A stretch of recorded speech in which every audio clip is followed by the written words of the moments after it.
Maoist పార్టీకి భారీ ఎదురుదెబ్బ తగిలింది. మరికొందరు మావోయిస్టులు పోలీసులకు సరెండర్ కానున్నారు. మధ్యాహ్నం 3 గంటలకు తెలంగాణ డీజీపీ శివధర్ రెడ్డి ముందు మావోయిస్టు అగ్రనేతలు లొంగిపోనున్నారు. వారిలో కేంద్ర రాష్ట్ర కమిటీ సభ్యులు 37 మంది ఉన్నట్టు తెలుస్తోంది. మావోయిస్టు అగ్రనేతలు ఆజాద్, అప్పాసి నారాయణ, ఎర్రాలు ఉన్నట్టు తెలుస్తోంది.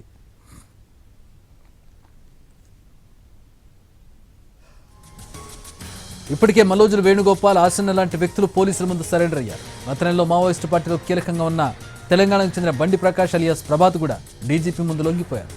మావోయిస్టు పార్టీలో నేషనల్ పార్క్ ఏరియా అత్యంత కీలక ఆర్గనైజర్గా 45 ఏళ్లుగా సిపిఐ మావోయిస్టు పార్టీలో వివిధ స్థాయిల్లో పనిచేశారు.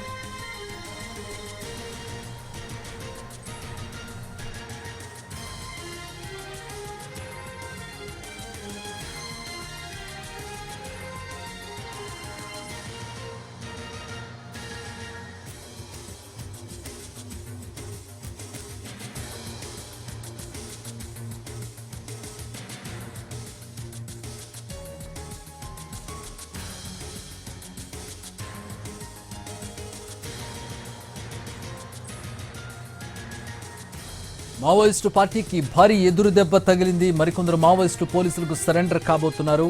మధ్యాహ్నం 3 గంటలకు తెలంగాణ డీజీపీ శివధర్ రెడ్డి ముందు మావోయిస్టు అగ్రనేతలు లొంగిపోనున్నారు. వారిలో కేంద్ర రాష్ట్ర కమిటీ సభ్యులు మొత్తం 37 మంది ఉన్నట్టు తెలుస్తోంది.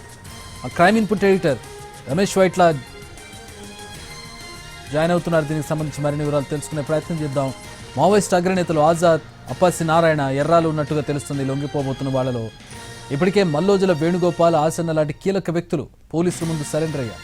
గత నెలలో మావోయిస్టు పార్టీలో కీలకంగా ఉన్న తెలంగాణకు చెందిన బండి ప్రకాష్ అలియాస్ ప్రభాత్ కూడా డీజీపీ ముందు లొంగిపోయారు. ఆయన మావోయిస్టు పార్టీలో చాలా కీలకంగా పనిచేశారు.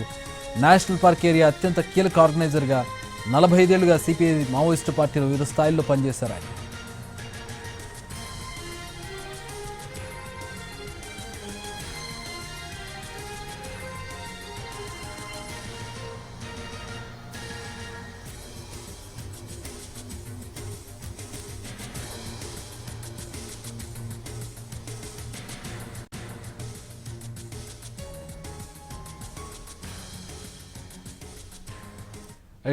మా crime input editor Ramesh Vaitla join అవుతున్నారు. మావోయిస్టుల లొంగుబాటుకు సంబంధించి రమేష్, ఇప్పటికే చాలా మంది లొంగిపోయారు. కొంతమంది కీలక నేతలు ఎన్కౌంటర్లో హతమైపోయినటువంటి పరిస్థితి.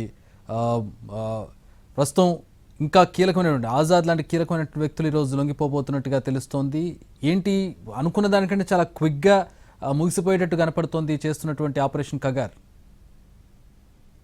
కగార్ సంబంధించి ఒక కీలకమైన సమావేశం మోడీ అంటే మా ప్రధానమంత్రితో ఈ నెల 28వ తేదీన రాష్ట్ర డీజీపీలతో కలిసి ఒక మీటింగ్ జరగబోతుంది. దానికంటే ముందే ఆపరేషన్ కగార్ సంబంధించిన కీలకంగా ఉన్న మొత్తంగా అన్ని ఫినిష్ చేయాలని చెప్పి ఇప్పటికే ఆదేశాలు ఉన్నాయి. ఈ ఆదేశాల మేరకు మొత్తంగా అటు ఆంధ్ర కావచ్చు, తెలంగాణలో కావచ్చు, ఆంధ్రాలో చూసినట్లయితే ఇద్దరిని కీలకమైన మొత్తం 13 మందిని అక్కడ ఎన్కౌంటర్లో చనిపోవడం జరిగింది. అయితే ఇప్పుడు చూస్తే ఆజాద్, కేంద్ర కమిటీ సభ్యుడిగా కొనసాగుతున్న ఆజాద్తో పాటుగా నారాయణ, ఎర్రాలు, ఈ ముగ్గురు కూడా చాలా కీలకమైన వ్యక్తులు. ఈ కీలకమైన వ్యక్తులతో పాటుగా మరొక 34 మంది కూడా అటు డీజీపీ ఇవాళ మధ్యాహ్నం లొంగిపోతున్నారు. అయితే వీళ్ళంతా కూడా చూసినట్లయితే వీళ్ళు గత వారం నుంచి కూడా అటు రాష్ట్ర పోలీస్ అధికారులతో కాంటాక్ట్లోకి వచ్చినట్టుగా సమాచారం. అయితే వీళ్ళపైన ఉన్న రివార్డు దాదాపు ఆజాద్ పైన 1 కోటి పైసలకు రివార్డు ఉంది. ఎర్రాల పైన కూడా 1 కోటి పైసలు రివార్డు ఉంది. నారాయణ పైన కూడా దాదాపు 1 కోటి వరకు రివార్డు ఉంది. అయితే ముగ్గురుతో పాటుగా మరొక 34 మంది మావోయిస్టులు లొంగిపోతున్నారు. అయితే వీళ్ళంతా కూడా తెలంగాణకు చెందిన వారుగా చెప్పబడుతున్నారు. అయితే ఇందులో ఉన్న 34 మందిలో ఎవరెవరు ఉన్నారు అన్న విషయంగా స్పష్టంగా చెప్పట్లేదు. ఎందుకంటే మరోవైపు చూసిన దేవ్జీ అంటే పార్టీలో ఇప్పటికే నంబాల కేశవరావు ప్లేస్ని భర్తీ చేసిన దేవ్జీ కూడా లొంగిపోతున్నట్లుగా కొంత సమాచారం వచ్చింది. అయితే దానికి సంబంధించి నిన్న ఈరోజు కన్ఫర్మేషన్ కోసం అడిగితే ఇప్పటివరకు అధికారికంగా కన్ఫర్మేషన్ చేయట్లేదు. ఎందుకంటే తిరుపతి అలియాస్ దేవ్జీ కూడా లొంగిపోతున్నట్టుగా సమాచారం వచ్చింది. అయితే దానికి సంబంధించి ఇప్పటివరకు సమాచారం రావట్లేదు. కానీ మా దగ్గర ఇప్పటికు తిరుపతి తర్వాత అలియాస్ దేవ్జీ ఇంకా మా దగ్గర కాంటాక్ట్కు రాలేని చెప్పి కూడా లాస్ట్ పోలీస్ అధికారులు చెప్తున్నారు. మరోవైపు అంతే స్థాయిలో ఉన్న ఆజాద్ ఈరోజు మధ్యాహ్నం 3 గంటల సమయంలో డీజీపీ లొంగిపోతున్నాడు. ఆయనతో పాటు ఎర్రాలు, నారాయణ కూడా మొత్తంగా లొంగిపోతున్నారు. మొత్తంగా 34 మందితో పాటుగా ఆజాద్, నారాయణ, ఎర్రాలు ఈ ముగ్గురు కూడా లొంగిపోతున్నారు. వీళ్ళపైన కూడా దాదాపు 1 కోటికి పైగా రివార్డులు ఉన్నాయి. అయితే కగార్ సంబంధించి పూర్తి స్థాయిలో అక్కడ ఆపరేషన్ కగార్ అనేది తీవ్రస్థాయిలో ఉంది. మొత్తంగా సిఆర్పిఎఫ్ బలగాలు మొత్తంగా దండకారాన్ని జెండలు పడుతున్నాయి. కనబడి చోట ఎరుకాల్పు చేస్తున్నారు, ఎన్కౌంటర్ చేస్తున్నారు. ఇప్పటికే మల్లోజుల లాంటి కీలక నేతలు పార్టీలో పరిస్థితులు విభిన్నంగా ఉన్నాయి, అందరూ లొంగిపోండి, ఆయుధాలు విడిచిపెట్టండి, చర్చలకు సిద్ధమవుదామని చెప్పి ఇప్పటికే ప్రకటించున్నారు. కాబట్టి ఒకవైపు ఆ మల్లోజులు ఇచ్చిన స్టేట్మెంట్ కావచ్చు, ఒకవైపు ఆపరేషన్ కగారు కావచ్చు. ఈ నేపథ్యంలో మొత్తంగా ఆ మావోయిస్టులకు సంబంధించి ఎదురు దెబ్బలు కొనసాగుతున్నాయి, ఒకటికి ఎన్కౌంటర్లు కొనసాగుతున్నాయి, ఒకటికి లొంగిపడలు కొనసాగుతున్నాయి. ఇప్పుడైతే ఆజాద్ లొంగిపోవడంతో దాదాపుగా తెలంగాణకు సంబంధించి మరొక 2 కీలక నేతలు మాత్రమే కేంద్ర కమిటీలో ఉన్నారు, మిగతా వాళ్ళు ఇంకా పార్టీలోనే అండర్గా ఉన్నారు. కాబట్టి ఈరోజు 37 మంది ఈరోజు లొంగిపోతున్నారు, ఇంకా కొంతమంది కూడా తెలంగాణ పోలీసులు కాంటాక్ట్లోకి వచ్చినట్టుగా సమాచారం.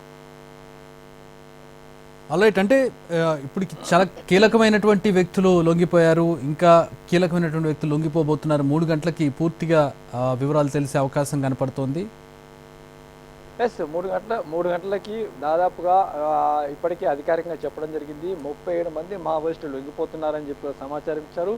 దాంట్లో ఆజాదు, ఎర్రాలు, నారాయణ ఈ 3 కీలక వ్యక్తులు. వీళ్ళు దాదాపు ఇందులో ఆజాద్ కేంద్ర కమిటీ సభ్యులుగా ఉంటే నారాయణ, ఎర్రాలు రాష్ట్ర కమిటీ సభ్యులుగా కొనసాగుతున్నారు. వీళ్ళపైన కోటికి పైగా రివార్డులు ఉన్నాయి. అయితే వీళ్ళతో పాటు ఇంకా చాలా మంది కూడా లొంగిపోతున్నారు. వాళ్ళ వివరాలు ఇంకా తెలియాల్సింది. వాళ్ళకి సంబంధించిన సమాచారం కూడా 3 గంటలకి బయటబయలు చేస్తామని చెప్పి అధికారులు చెప్తారు. మొత్తానికి ఆపరేషన్ కాగా ఓవైపు ఎన్కౌంటర్లు, ఈ నేపథ్యంలో లొంగుబాట్లు పెద్ద ఎత్తున కొనసాగుతున్నాయని చెప్పవచ్చు. Alright, thanks for the updates Ramesh.